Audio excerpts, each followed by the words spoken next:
I'd already been driving for close to 10 hours when I saw the sign for Black Hollow Road. At that point, my eyes burned from staring at endless highway lines, and my shoulders felt locked in place from gripping the wheel for too long. I was halfway through a cross-country trip from Pennsylvania to Oregon to meet my older brother and a few college friends.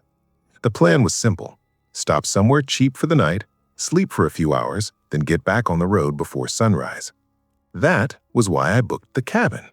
It had looked normal enough online: rustic, quiet, affordable. The photos showed a cozy little place surrounded by trees, with warm yellow light spilling from the windows. What the listing failed to mention was just how isolated it actually was. My GPS led me down nearly 20 minutes of narrow back roads through dense forest outside a tiny town called Ashford Ridge. The deeper I drove, the more my phone signal faded until it disappeared completely. By the time I reached the cabin, it was just after midnight. Rain had started falling about an hour earlier, and the windshield wipers barely kept up as I pulled into the gravel driveway. The cabin sat alone in a clearing, surrounded on all sides by thick black woods. No neighboring cabins, no porch lights nearby, no signs of life anywhere. I remember sitting in my car for a moment, engine still running, staring at it. Something immediately felt off. At first, I couldn't figure out what it was. Then, I noticed the front door. The entire cabin looked old, not run down exactly, but weathered. The wooden walls were faded and warped from years of storms. The roof sagged slightly in the center. But the front door looked brand new. It was dark steel, industrial looking, like something you'd see on a bank vault or panic room. It didn't match the rest of the cabin at all. I told myself not to overthink it. Maybe the owner had recently replaced it. I grabbed my overnight bag, hurried through the rain, unlocked the door with the keypad code I'd been texted earlier, and stepped inside. The cabin was tiny. One room, a bed against the far wall, a small couch, a kitchenette with a microwave and mini fridge, a TV mounted in the corner. Everything smelled faintly of cedar and old dust. It was dated, but clean enough. Honestly, after being on the road all day, I didn't care if the place was ugly. I heated up a microwave meal, took a quick shower, and collapsed into bed. I was asleep within minutes. Then, I woke up. No sound had triggered it. No crash, no footsteps. Just that strange, heavy feeling that something wasn't right. You know that moment when your body wakes up before your mind does? That's what it felt like. My eyes opened to complete darkness, except for the faint red glow of the digital clock on the microwave. 2:17 a.m. I lay still, listening. The cabin was silent. No rain, no wind, nothing. Still, that unease wouldn't leave. It felt like pressure in my chest, like instinct was trying to tell me something. I slowly sat up and looked around. Everything inside was exactly as I'd left it. After a few seconds, I glanced toward the window beside the bed. At first, I saw only darkness. Then, movement. A figure slipping between the trees. I froze. It was definitely a person. The way it moved was unmistakable. Tall, slow, purposeful. I couldn't make out any details, only the silhouette crossing between patches of darkness before vanishing deeper into the woods. I stayed there staring for several minutes, waiting to see it again. Nothing. Eventually, I convinced myself it was probably another traveler. Maybe someone hiking nearby. Maybe the owner checking something outside. The explanation sounded weak, even in my own head. Still, exhaustion won. I lay back down and closed my eyes. Sleep never came. I must have lain there for 40 minutes, completely awake, when I heard it. 3 knocks, sharp, heavy, right at the front door. My entire body jolted. The cabin was so small, the door was barely 8 feet from the bed. For a second, I couldn't breathe. Then came a man's voice. "Open up." It was low and rough, not yelling exactly, but firm, commanding. I stayed frozen. Another knock, harder this time. "Open the door. I know you're in there." My stomach dropped. Whoever it was had clearly seen my car outside. The voice came again, louder now. "Open it, right now." There was anger in it, real anger. I scrambled for my phone on the nightstand. No signal. My hands shook so badly I nearly dropped it trying to dial emergency services. For several terrifying seconds, nothing happened. Then the call connected. The operator's voice nearly made me cry with relief. I whispered my location as quietly as I could, terrified the man outside would hear. She said officers were on the way, but the nearest patrol was over 20 minutes out. 20 minutes? The man slammed his fist against the door. The entire cabin shook. Then again and again. It sounded less like knocking now and more like he was trying to force it open. I stared at that strange steel door and suddenly understood why it was there. This had happened before. The banging continued for what felt like forever, though it couldn't have been more than 2 minutes. Then it stopped. Silence. Complete silence. I held my breath. Then I heard footsteps moving across the porch, crunching gravel, circling toward my car. A second later came the sound of shattering glass. I flinched. Another crash followed, then another. He was destroying my car. I stayed on the line with the operator, barely able to speak. Outside, the sounds continued. Metal scraping, glass breaking, something heavy striking the frame. And then, nothing. No footsteps, no voice, no movement. Just silence. I don't know how long I sat there staring at that door.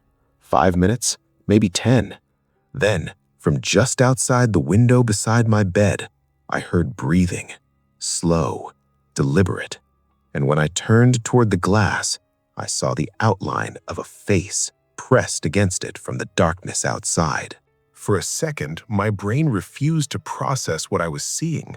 The face was so close to the glass that it looked flattened against it, like whoever was outside had deliberately pressed every inch of their skin to the window. I couldn't make out exact features in the darkness, only pale skin and 2 black, unblinking eyes staring directly at me.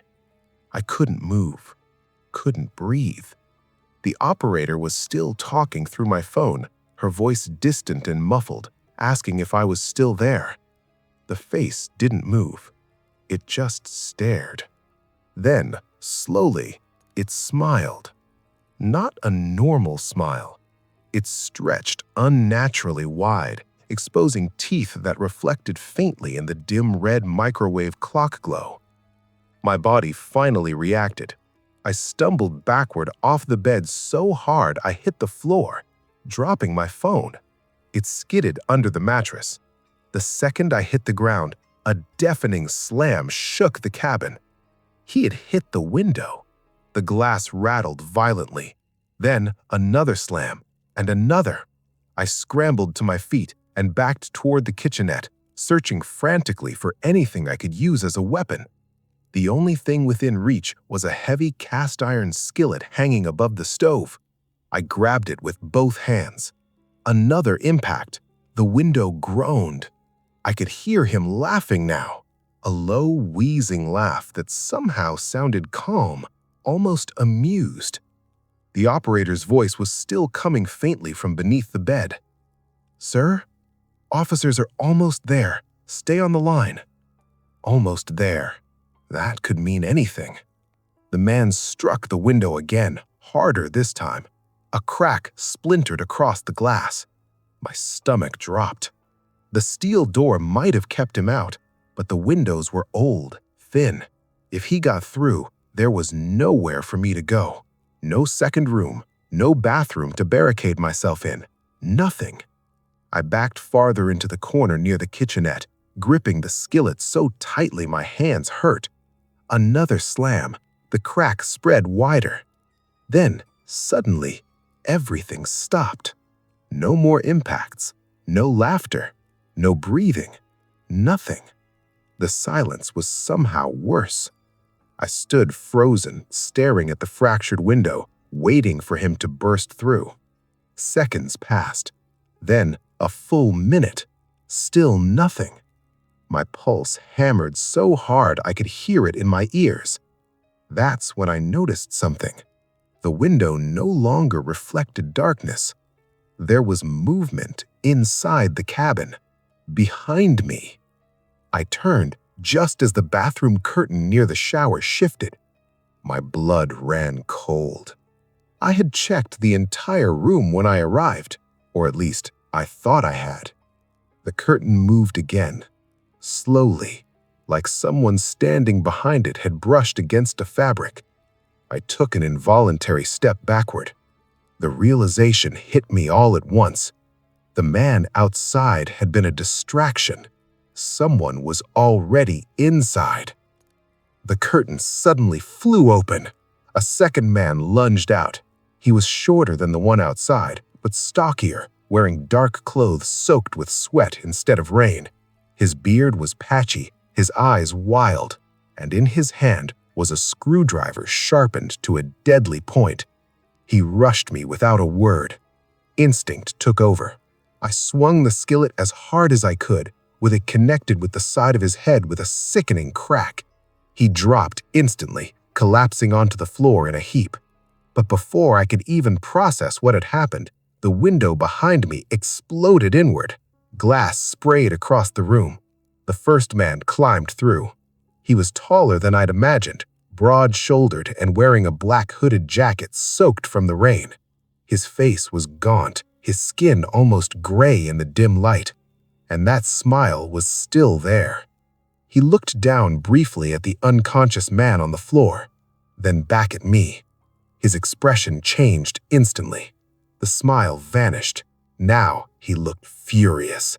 He charged. I barely had time to dodge. He slammed into the kitchenette counter, knocking over the microwave and sending it crashing to the floor in a shower of sparks. I bolted for the front door. He grabbed the back of my jacket. The force yanked me backwards so hard I fell. The skillet flew from my hands. I hit the floor hard enough to see stars. He was on me immediately, pinning my chest with one knee. His breath smelled rotten. Up close, his eyes looked almost feverish. He raised a hunting knife. I honestly thought that was it. Then, red and blue lights exploded through the broken window. He hesitated. A shout rang out from outside. "Police! Don't move!" He reacted instantly, jumping off me and sprinting for the shattered window. An officer fired the taser. The probes hit him square in the back. He convulsed mid-step and crashed face first into the gravel outside. I just laid there gasping, unable to move. Within seconds, officers flooded the cabin. One restrained the man outside. Another secured the unconscious one still lying by the bathroom. A third helped me to my feet. I was shaking so badly I could barely stand. They wrapped me in a blanket and walked me outside into the cold night air. That's when I saw my car. Every window had been smashed, the tires slashed, deep gouges carved across the doors. Whoever these men were, they hadn't planned on letting me leave. At the station later that morning, investigators pieced together what had happened. The cabin owner arrived looking pale and nervous. Under questioning, he finally admitted something. This wasn't the first incident, not even close. Over the previous 18 months, there had been 3 complaints from guests about late-night banging on the door, broken car windows, and figures seen in the woods, but none had escalated far enough for anyone to file formal charges. The owner kept quiet because the cabin was his only real source of income. He'd replaced the original wooden door with reinforced steel after one renter reported signs of attempted forced entry. He never told future guests. As for the 2 men, police identified them as brothers from a nearby county. Both had lengthy records for burglary, assault, and unlawful confinement. What investigators uncovered was horrifying. They apparently discovered the isolated cabin years earlier and realized travelers passing through made perfect targets. One would hide inside before the guest arrived, concealed behind the old bathroom curtain where the shadow was nearly impossible to notice. The other would wait outside in the woods. Once the guest was asleep, they'd coordinate. The outside man would create panic, driving the victim toward the hidden one inside. No easy escape, no witnesses, no nearby help. The police strongly suspected they'd done this before, though proving it was difficult. The thought still makes me sick. If I hadn't woken when I did, if I hadn't called 911 quickly enough, if that steel door hadn't delayed the man outside, I probably wouldn't be here. I never finished that road trip. My brother flew out the next day and drove back with me. For months afterwards, I couldn't sleep properly. Every small noise at night jolted me awake. Every hotel room, every roadside stop, every unfamiliar place made my skin crawl. Even now, 2 years later, I still check every room I stay in. Closets, bathrooms, under beds, behind curtains, every single time. A few months after the trial, I looked up the cabin listing out of curiosity. It was gone. The property had been condemned after investigators found hidden crawl spaces beneath the floorboards and evidence suggesting the brothers had been using them to enter and leave unnoticed for years. Sometimes I still think about that moment, that face pressed against the glass, that impossible smile. And what chills me most isn't what happened. It's wondering how many people stayed there before me and never realized just how close they came. When I was 23, I took the overnight shift at a gas station just outside Redwater, Missouri. At the time, I thought I'd landed the easiest job in town. The station sat on the edge of the highway, about 15 minutes from the nearest neighborhood, with nothing around it but a closed diner, an abandoned car wash, and miles of empty road. During the day, the place stayed busy enough. Truckers, commuters, road trippers, people grabbing coffee before work. But after midnight, it turned into a ghost town. That was exactly why I wanted the shift. Less work, no manager breathing down my neck, no customers complaining about expired coupons or arguing over pump prices. Just 8 quiet hours where I could stock shelves, clean up, and mostly sit behind the counter doing whatever I wanted. For the first few months, that's exactly what it was. Boring. Painfully boring. Most nights, I'd spend half my shift watching old videos on my phone or pacing the aisles to stay awake. My name's Derek, and at the time, I thought boredom was the worst thing that could happen on that job. I learned otherwise one night in November. It had been raining since early evening. Not a thunderstorm, just that steady, freezing drizzle that turns the world gray and miserable. The kind that makes the pavement shine under streetlights and keeps everyone indoors. By midnight, I'd only seen 3 customers: a trucker who bought coffee, a woman filling up her SUV, and some college kid who came in for energy drinks. After that, nothing. The parking lot was empty, the pumps stood silent under the buzzing fluorescent canopy. Rain tapped softly against the windows. Inside, the heater hummed, filling the station with stale warmth. I was already fighting to stay awake. To kill time, I decided to empty the trash bins outside, not because they were full, just because I needed something to do. I grabbed a roll of replacement bags and headed out into the drizzle. The cold hit me instantly. I moved quickly, changing bags at each pump while keeping my hood pulled low against the rain. By the time I reached the last trash can near the side of the building, my hands were numb. The dumpster sat behind the station, tucked into a narrow, fenced-off area between the building and the abandoned car wash. The motion light back there had been broken for weeks. Management kept saying they'd fix it. They never did. So the whole back lot was almost completely dark. I rounded the corner carrying the trash bag and nearly dropped it. Someone was standing beside the dumpster, perfectly still. A man, tall and thin. He wore a dark jacket with the hood up, hands shoved into his pockets.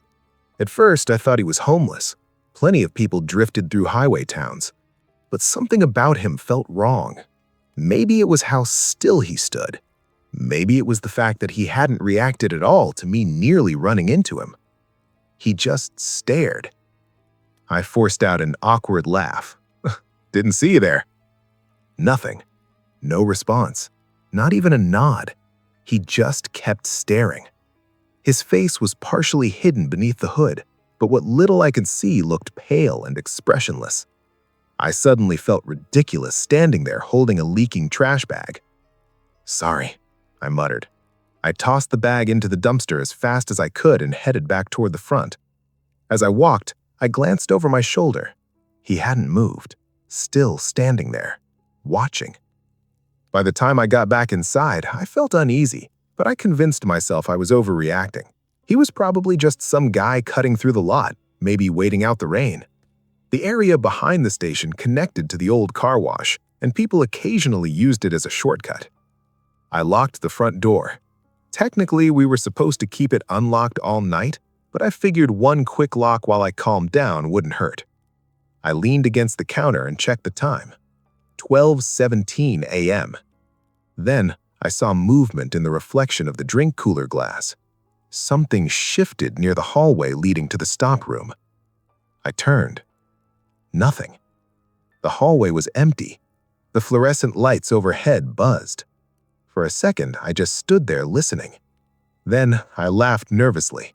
The guy outside had me spooked, that was all.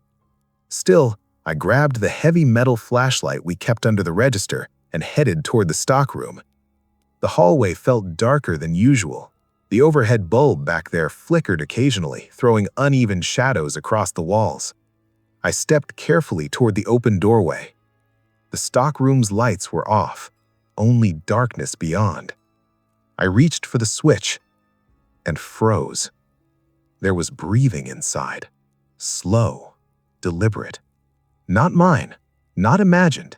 Someone was in there. Every muscle in my body locked up. I tightened my grip on the flashlight. "Hello?" No answer, just breathing. Then from somewhere inside the darkness came the sound of footsteps. Slow, measured, moving towards me. I backed away instinctively. The footsteps kept coming, closer.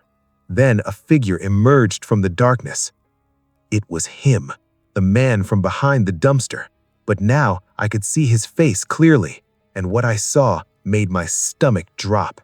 His expression wasn't blank anymore. He was smiling. Not a normal smile. It was wide, unnatural, stretched too far across his face. His eyes were wild, unfocused, and in his right hand was a long kitchen knife. For half a second, neither of us moved.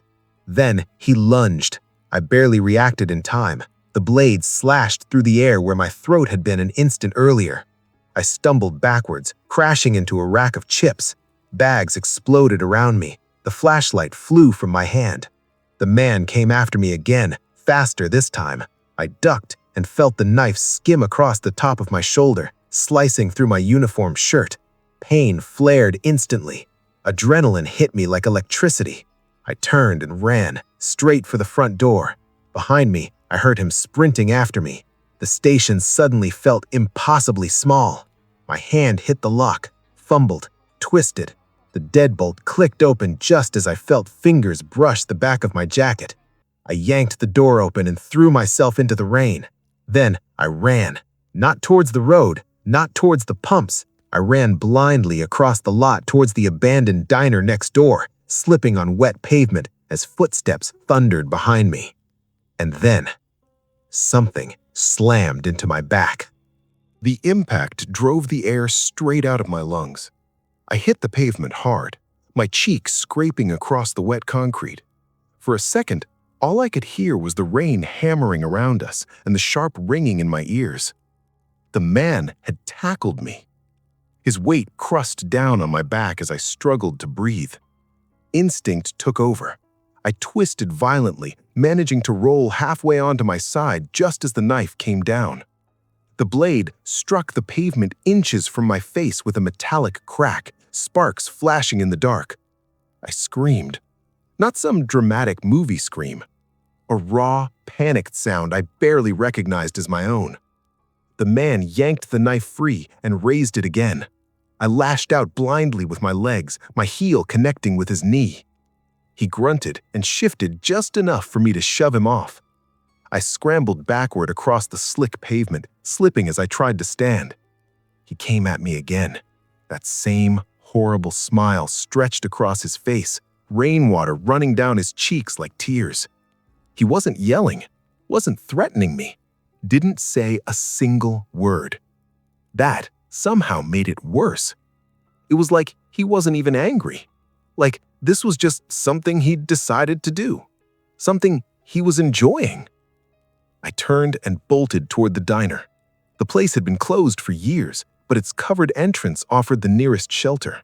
I slipped beneath the rusted awning and yanked uselessly at the locked glass door. Behind me, footsteps splashed through puddles. He was still coming. My mind raced. The station, the panic button under the register, if I could somehow make it back inside. A sudden pair of headlights swept across the lot. Bright, blinding. A truck. It turned off the highway ramp and rolled toward the gas pumps. The attacker froze. For the first time, his expression changed. That twisted smile vanished. He glanced toward the truck, then back at me. And without hesitation, he ran. Not toward the road, not toward the parking lot. He sprinted behind the building and disappeared into the darkness near the old car wash. The truck slowed to a stop by pump 3. I stumbled out from under the awning, waving frantically. The driver, a heavy-set man with a gray beard, jumped down from the cab. "Jesus Christ," he said, seeing the blood soaking through my shoulder. "What happened?" "Call 911, please," I gasped. To his credit, he didn't waste a second. He pulled out his phone immediately. While he spoke to dispatch, he guided me into the cab of his truck and locked the doors. From that elevated seat, I could see almost the entire lot. Rain continued pouring. The station's fluorescent lights buzzed overhead. Everything looked normal, still, empty. But somewhere out there, hidden in the darkness beyond the pumps, that man was watching. I could feel it. The police arrived within 8 minutes. It felt like an hour. 2 patrol cars pulled in fast, lights reflecting off the wet asphalt in violent flashes of red and blue. Officers swept the station, then searched the lot and surrounding buildings. Nothing. No sign of him. No footprints they could track in the rain. No vehicle. No witnesses besides the truck driver and me. Inside the station, they found the knife. He dropped it near the drink coolers when he chased me outside. It was a standard kitchen knife, maybe 8 inches long. No fingerprints. Wiped clean. That was the first thing that really shook the officers. This wasn't random. Whoever he was, he'd planned enough to avoid leaving prints. The paramedics cleaned and bandaged my shoulder. The cut wasn't deep enough for stitches, but it was close. Another inch lower, and he might have severed something important. The officer taking my statement was a woman named Deputy Collins. She listened carefully while I explained everything. The man behind the dumpster, seeing him in the stockroom, the attack. When I described his smile, something in her expression shifted, just slightly, like recognition. I noticed it immediately. "You know who this is, don't you?" She hesitated, then glanced toward her partner before answering. "About 6 months ago, there was an incident at another gas station off Route 41. Overnight clerk reported seeing a man matching that description." My stomach tightened. "What happened?" "He vanished before officers arrived." "Did he attack anyone?" She paused. "No." The hesitation told me she wasn't being fully honest. I pressed her. After a moment, she sighed. "The clerk disappeared 2 nights later." The words hit me like ice water. "What?" "She locked up at the end of his shift and never made it home. His car was found abandoned 3 miles away near Miller Creek." My mouth went dry. "Did they find him?" She didn't answer right away. Finally, she shook her head. "No." I sat there staring at her. Rain tapping against the truck window, the station lights humming outside, and for the first time, the full weight of what had almost happened settled over me. This man hadn't been trying to rob me. He hadn't wandered in by chance. He had come there for me. Deputy Collins must have seen the panic on my face before she quickly added that patrols would increase around the area, that they'd notify nearby stations, that I was safe. But safe wasn't how I felt, not even close. The station closed for the rest of the night. One of the officers drove me home around 4 in the morning. I didn't sleep. Every creak of my apartment made me jump. Every passing headlight sent my heart racing. I kept seeing his face, that smile, those empty, excited eyes, like he'd already imagined exactly what he was going to do to me. The next day, my manager acted annoyed more than concerned. He complained about the station losing a night of business, said maybe I'd exaggerated, that maybe it was just a robbery gone wrong. I quit on the spot, walked out before he finished talking. A week later, police called to tell me they'd found surveillance footage from a nearby auto shop.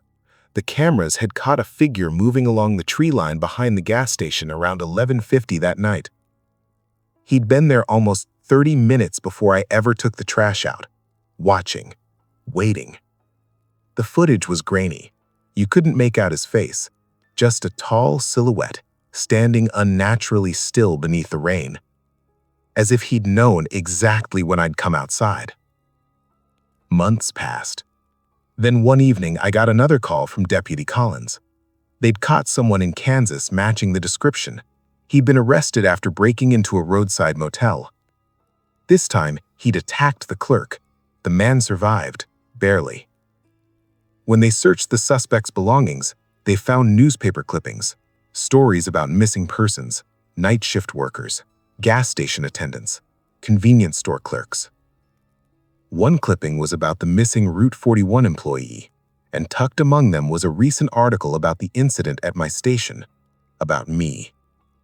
There was no explanation for why he targeted people like us.